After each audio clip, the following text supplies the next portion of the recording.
Kamoši, ja vám garantujem, že dnešné video vám kompletne zmení život a povieme si, prečo je tak nebezpečné zapadať do dnešnej generácie.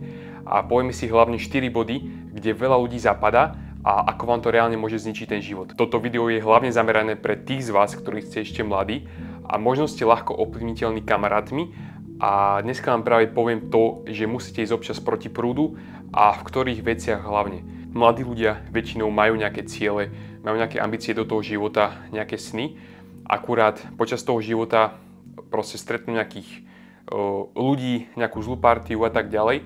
A postupne sa vlastne nechajú ovplyvniť ostatnými a vlastne od tých snov upustia. A práve v dnešnom videu by som chcel povedať, že tých snov, ktoré máte, tak sa máte držať. Mali by ste sa držať, mali by ste si ich plniť, na nich pracovať a nezameriavať sa na veci, do ktorých vás ťahajú ostatní ľudia. Úplne prvá vec je odbúrať ten strach a mať sebavedomie, že to, čo chcete vy, tak to je to správne a to, čo robia možno ostatní spolužiaci, kamaráti, tak to nemusí byť úplne správne. A hneď si povieme prvý bod, kde väčšina ľudí si v mladom veku úplne kompletne zničí život. Máme tu hneď kluby. Kluby proste v dnešnej dobe medzi mladými sú veľmi obľúbené, veľmi populárne. Potom postupne samozrejme aj nejaký alkohol tam požívajú, drogy a tak ďalej.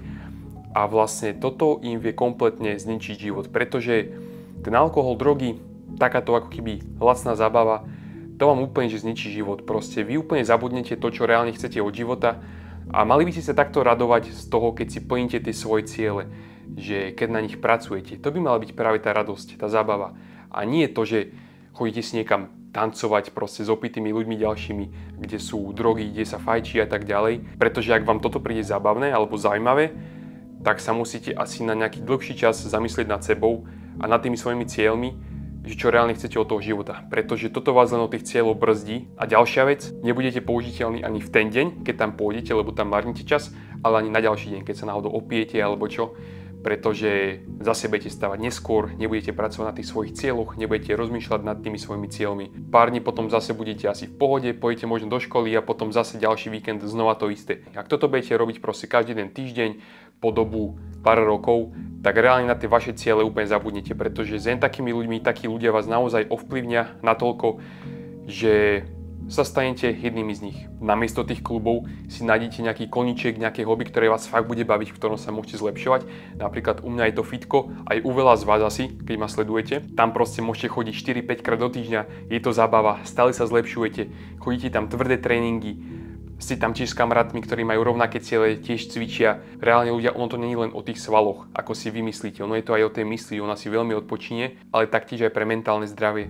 Vy si vybudujete toľko disciplíny, toľko sebavedomia z toho, aj keď sa budete pozerať do zrkadla, že proste ste spokojní so sebou. Tá mentálna stránka, keď sa vám zlepší, tak to je normálne, že návykové. Máte raz vybudovanú disciplínu, tak ju môžete použiť či už v kariérnom raste, v nejakom budovaní biznisu, alebo ja napríklad, keď teraz robím vám tie videjka, tak mám disciplínu, že každé ráno si striham nejaké videá alebo na Instagram, na TikTok, na YouTube, že proste máte tú disciplínu, ste vôbec není leniví. Takže z toho dôvodu vymente kluby za fitko. Druhý bod, ktorý robí väčšina ľudí v dnešnej generácii, u mladých ľudí, a nemali by ste to robiť, tak je stredanie dievčat, alebo pre dievčatá, ktoré vám pozerajú, tak stredanie chalanov. Pozrite, toto je veľká strata času a ja to možno aj trošku chápem, pretože väčšina týchto mladých ľudí není spokojná sama so sebou.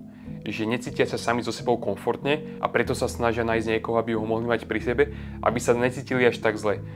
A potom to tak dopadá, že stále sa stredajú, pretože vždy to nejak nevíde a ľudia, toto je úplne že strata času. Ak dávate svoje srdce niekomu na 2-3 mesiace alebo pár týždňov, alebo kľudne aj rok, dva, a potom viete, že už to neklapne a proste sa musíte rozísť a nájsť si zase nejakého ďalšieho iného, toto je extrémna strata času, pretože do toho dávate veľa času, asi za týždeň, niekedy aj každý deň, ak si spolu píšete a namiesto toho radšej ste mohli sa fokusovať naozaj na seba, proste budovať seba, chodiť do toho fitka, pracovať na svojom mindsete, pracovať, ak ste možno tichí, ako som bol ja kedysi, tak pracovať na tom, aby ste tichí neboli, aby ste sa nehambili ostatných ľudí. A naozaj o pár rokov, keď takto na sebe budete pracovať, tak budete mať tú myseľ vyspelú, budete presne vedieť, čo chcete od života, budete mať aj správne hodnoty a potom už si veľmi ľahko nájdete toho jedného partnera, jednu partnerku, ktorú budete mať úplne že na celý život. Chcete byť reálne že celý život taký, že nemať možno ani rodinu,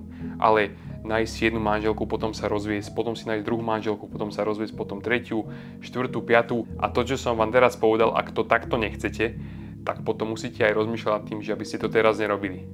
Pretože jak takéto semienko zasejete teraz, tak vám to potom aj vyrastie. Tretí bod, ktorý veľa ľudí v dnešnej generácii robí a je opäť veľmi nebezpečný, tak sú vlastne tie koničky, ktoré robia ľudia: alkohol, cigarety, drogy, počítačové hry. Takže mohli by sme to nejak dvoma slovami nazvať lacná zábava. Ľudia to robia preto, mladí ľudia, lebo chcú sa proste zabávať. Vidia, že ich kamaráti to robia, tak oni nechcú akože byť proti prúdu, chcú proste zapadať do kolektívu, čo je veľmi nebezpečné, ale oni si myslia, že to je v pohode, tak proste začnú piť a z takéhoto pitia sa stane alkoholizmus. Alebo či sú to cigarety, naučia sa v mladosti fajčiť a potom budú fajčiť 1-2 krabičky každý jeden deň. Čo sa týka počítačových hier, to tiež není úplne že najlepšie.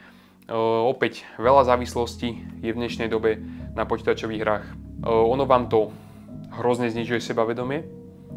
Opäť vás to oddialuje od tých vašich cieľov, pretože vy si vytvárate ako keby takú virtuálnu postavu, virtuálny charakter, na tom pracujete pár hodín, niekedy aj každý deň a úplne tí ľudia zabudajú na ten reálny svoj charakter, ktorý majú zlepšovať, ktorý majú budovať. Musíte v prvom mieste si nájsť nejaký koníček, ktorý vás vybuduje. To znamená, ako som už na začiatku spomínal, to fitko, ale neznamená vôbec, že musíte mať len jeden jediný koníček a to fitko. Môžete mať alebo majte aj oveľa viacej koníčkov. Či to je hudba alebo hocičo. Ľudia, pri týchto koníčkoch ono vás to extrémne akože povyší ako osobu, ako charakter a vy na tomto môžete aj neskôr proste si stávať kariéru pracovnú. Takže namiesto tejto lacnej zábavy, alkohol, počítačové hry a tak ďalej, tak máte tie ambície, máte tie sny, ktoré chcete mať a pracujte na nich každý deň a to by vás malo zabávať, to by vás malo tešiť a keď ráno stávate z tej postele o 6 ráno, tak by to nemalo byť tak, že odkladám budík, ale malo by to byť tak, že vstávam proste úplne s radosťou, že opäť mám možnosť pracovať na tých koníčkoch, zlepšovať sa, pretože ma to stále bude približovať bližšie k tomu cieľu. Keď ste vo fitku a chcete sa dostať na nejakú súťaž, tak každé to opakovanie bude pre vás vlastne bližšie k tomu cieľu. A bohužiaľ, možno 99% ľudí z vášho okolia sa bude lacno zabávať. Budú vás volať, nech idete si vypiť, alebo nech idete hrať počítačové hry večer.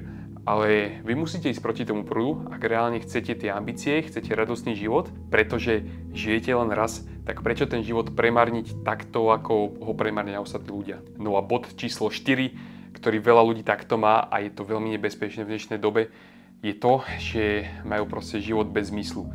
Ľudia, poviem vám na rovinu, život bez zmyslu vás priniesie k depresii, nebudete vôbec radostní cez ten život. Ak nemáte proste ten cieľ, to je presne ako navigácia. Si zoberte, že idete do Chorvátska a teraz nezapnete si vôbec navigáciu. Proste len tak budete šoferovať autom a neviete ani kam idete, neviete ani kam máte ísť, že ak nemáte jasne daný ten cieľ, tak to proste nebude fungovať, nebudete radostní, nebudete sa z toho života tešiť. Proste nemá to ani jedno jediné pozitívum. Možno by ste sa až divili, keby spravíme teraz taký experiment, že pôjdeme do ulic niekde vonku a budeme sa pýtať mladých ľudí, že aký je ich zmysel života. Ja vám garantujem, že veľa ľudí by absolútne nevedelo na toto odpovedať a dúfam, že vás toto ako odstrašilo reálne, pretože takto reálne, že v dnešnej dobe ľudia fungujú, ľudia existujú, nemajú proste nič, čo im v ťažkých chvíľach pomáha, alebo keď nemajú motiváciu, tak by im to pomáhalo, alebo keď sa im fakt nechce stať z postele, tak nemajú proste žiaden dôvod vstať. Keď ten zmysel života nájdete, tak proste ten život sa vám diametrálne zmení. Budete sa tešiť na všetko, budete sami cítiť takéto sebavedomie, proste hlava bude v poriadku, mindset budete mať proste veľmi dobrý. Proste ten zmysel života je naozaj potrebný, ak myslíte ten život seriózne, chcete mať tie ambície a tak ďalej. Proste bez toho sa nezaobídete. A viem vám garantovať, že ak ten zmysel života bude Boh, proste tá viera, tak to bude všetko najlepšie fungovať. Pretože ak sa zameráte na prvom mieste na Boha, tak vlastne všetko ostatné vám bude dané. Proste ak bude nejaká ťažká chvíľa, tak sa pomodlíte a vám úplne opadne stres. Proste budete cítiť pokoj. Alebo ak chcete nejakého fakt dobrého životného partnera, tak sa reálne za to môžete modliť a proste Boh vám to pošle. Vždy, ak ten zmysel života bude proste Boh na tom prvom mieste, tak všetko ostatné vám bude pridané. A taktiež aj tie ambície. Proste Boh vám dá tú víziu. On vám dal ten talent, aký máte v sebe proste, alebo ten potenciál a on vás chce vidieť, aby ste reálne vyhrali, aby ste sa v tom zlepšovali. Keď vám to už dal do tej mysle, tak on reálne chce, aby ste to dokázali. Keby celé video mám teraz zhrnúť v do pár vied, tak je to to, že snažte sa byť iný, choďte proti prúdu, nebojte sa, pretože veľa ľudí takým štýlom, akým žije, tak pôjde len do pekla. Proste tam to povedie a keby som toto celé video mal zhrnúť len do pár minút, tak by to bolo. Snažte sa byť iný a choďte vždy proti prúdu. Pretože ak budete chcieť byť ako ostatní a budete mať ten strach byť odlišný, odlišiť sa, tak vás to reálne povedie proste do pekla.